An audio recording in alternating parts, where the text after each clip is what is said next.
Hello, it's November 2025 and I've just brought to my workshop this old, built in Spain, nylon string guitar, although in fact it had only 2 strings on it when I picked it up and they were steel.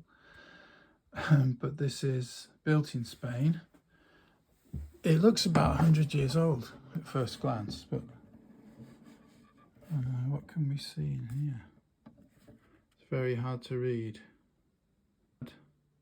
Velasco, Madrid, no date. It's spruce topped. It's some kind of solid back. There's a crack been fixed badly in the back. You can see the glue that's been squished in there. Where's the crack? Yeah, you can actually see the crack still. There it is. Hasn't been cleated or anything. No luthier's ever had a look at this guitar, I think. And somebody's been really cruel to it. I don't know what they've done to the back of the neck there.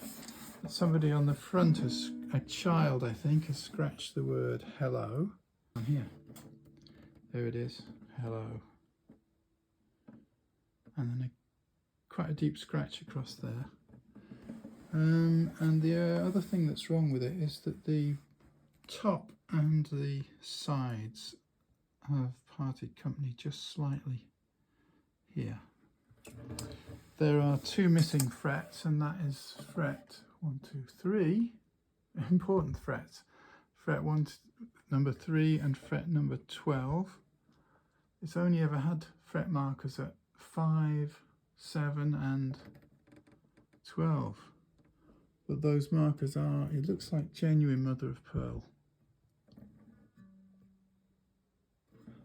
Very little decoration, so I'm guessing this is a student model. It's extremely light. Oh, somebody else has scratched something there too. Graffiti. An A, it's an A, isn't it? Yeah, kids in the house. So this came from a woman in her 40s who got it from her mother, who in turn got it from her father. So early part of the 20th century, it came into their family, but how old it was then, who knows?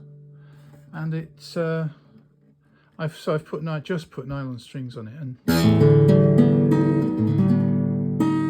of course you have to stretch them, but with many tens of turns before they reach pitch.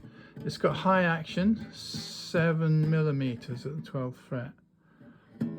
Classical guitars would be more like 3 to 6, ought to be anyway. And the flamenco guitar would be even lower than that, because they like a low and rattly percussive action. So there's yeah, it probably needs a neck reset. We'll see. And there is a bow in the neck. But this whole thing cost me 50 quid, so I've really bought it for the fact that it's so incredibly old.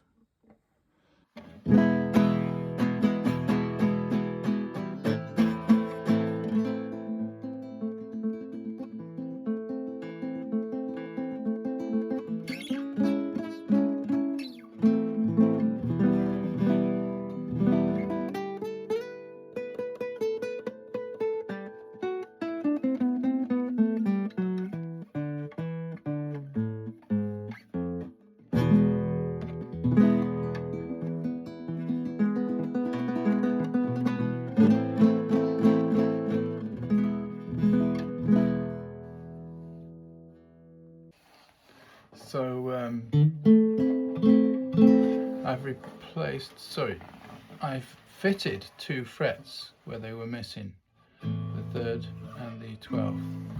These were frets I took out of a Scow jazz guitar that I restored, I don't know, 6 months ago or something. I kept them in a tin. Best not to throw anything away.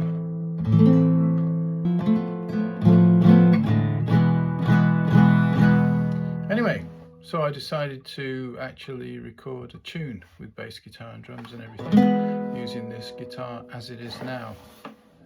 So I've done nothing about improving the action, or actually I've done something about the cosmetics. I've already drop filled these huge dents in the back. I've drop filled those with cyanoacrylate glue and scraped them flat.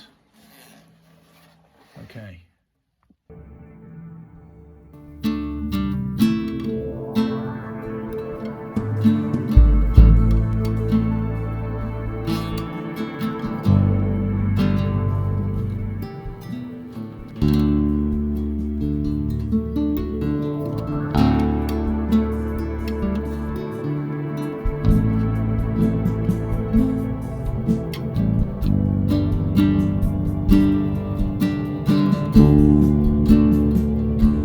I just had a hunch from looking closely at this guitar that it had been painted with a mahogany coloured varnish of some kind, like a wood finish, what we would call Sickens wood finish, which you use on the exterior of houses.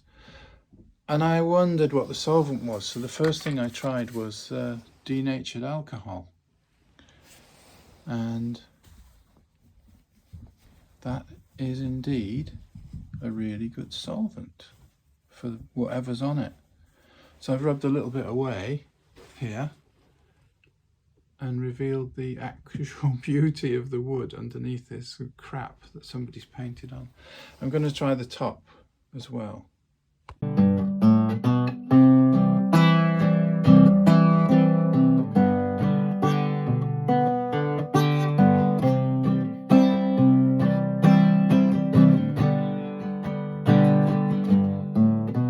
The effect of wiping the front, which I've just done in this area here, is much less dramatic, but it is the same consistency.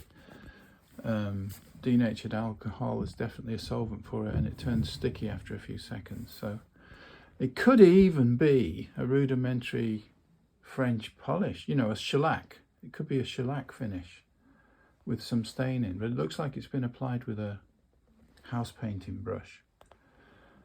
So I could, at the risk of being drunk by inhalation, I could continue to do this and take a lot of the colour off. And maybe I will, but not all in one sitting.